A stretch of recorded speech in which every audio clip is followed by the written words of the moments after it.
Na plenitude do tempo, quando o dia de Pentecostes se completou, encontravam-se todos reunidos num mesmo lugar. Tal congregação não era mero fruto da casualidade ou de convenções humanas.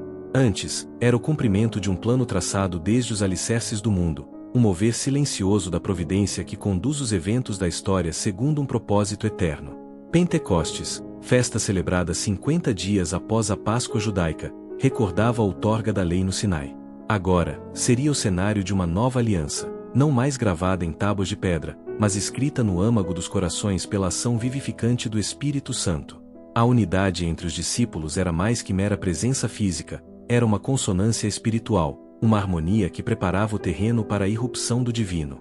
Estavam todos unânimes, perseverando em oração, vigiando juntos, como sentinelas que aguardam a aurora. Não buscavam sinais externos, pois sua esperança estava firmada na promessa do ressuscitado: recebereis poder ao descer sobre vós o Espírito Santo.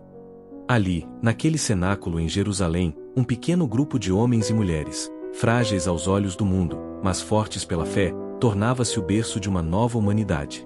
Este ajuntamento silencioso, quase imperceptível para os poderosos da época, era, na verdade, o prelúdio da maior revolução espiritual da história humana, o nascimento visível da Igreja, corpo místico de Cristo, destinado a levar a luz da salvação a todos os povos, raças e nações. O céu inclinava-se sobre a terra, e os anjos, invisíveis aos olhos mortais, aguardavam com santa expectativa o momento em que o fogo prometido seria derramado, não para consumir, mas para vivificar, não para destruir, mas para criar, não para dividir, mas para unir em amor indizível os filhos dispersos de Deus. E então, sem aviso ou preparação visível, deu-se o grande sinal. Veio do céu um som, não um rumor tímido, mas um estrondo como de um vento impetuoso, enchendo toda a casa onde estavam assentados. Este som não era mera metáfora, mas uma manifestação auditiva da intervenção direta do divino. Assim como no princípio o Espírito pairava sobre as águas, agora o Espírito invadia o espaço humano, impregnando-o com sua santa presença. Encher toda a casa era mais que um ato físico, era símbolo de uma realidade espiritual maior. O lugar, como outrora o Templo de Salomão, tornava-se saturado pela glória de Deus, indicando que um novo templo estava sendo edificado, não feito de pedras, mas de almas vivas. A seguir, línguas como de fogo apareceram, repartidas, e pousaram sobre cada um dos presentes. O fogo é o elemento que purifica, que ilumina, que transforma. Não é por acaso que Deus se revelou a Moisés na sarça ardente, que a coluna de fogo guiava Israel no deserto, e que Elias chamou fogo dos céus. Aqui, porém, o fogo não desce para consumir, mas para habitar. Cada discípulo torna-se portador de uma centelha da luz divina, chamado a ser tocha viva a iluminar as trevas do mundo. Este fenômeno não era meramente externo, era sinal de uma transformação interior profunda. O coração de cada crente era inflamado pelo amor de Deus, capacitado para testemunhar com poder e autoridade a verdade do Evangelho.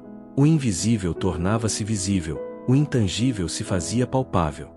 O Espírito, sempre livre, sempre soberano, manifestava-se de maneira sensível, preparando os discípulos para a grande missão de evangelizar as nações.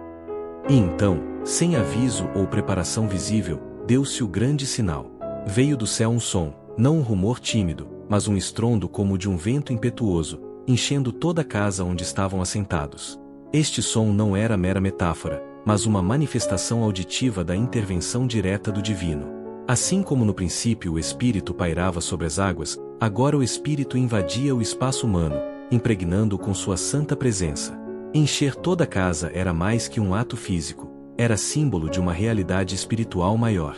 O lugar, como outrora o Templo de Salomão, tornava-se saturado pela glória de Deus, indicando que um novo templo estava sendo edificado, não feito de pedras, mas de almas vivas. A seguir, línguas como de fogo apareceram, repartidas, e pousaram sobre cada um dos presentes. O fogo é o elemento que purifica, que ilumina, que transforma. Não é por acaso que Deus se revelou a Moisés na sarça ardente, que a coluna de fogo guiava Israel no deserto, e que Elias chamou fogo dos céus. Aqui, porém, o fogo não desce para consumir, mas para habitar. Cada discípulo torna-se portador de uma centelha da luz divina, chamado a ser tocha viva a iluminar as trevas do mundo. Este fenômeno não era meramente externo, era sinal de uma transformação interior profunda. O coração de cada crente era inflamado pelo amor de Deus, capacitado para testemunhar com poder e autoridade a verdade do Evangelho. O invisível tornava-se visível, o intangível se fazia palpável. O Espírito, sempre livre, sempre soberano, manifestava-se de maneira sensível, preparando os discípulos para a grande missão de evangelizar as nações.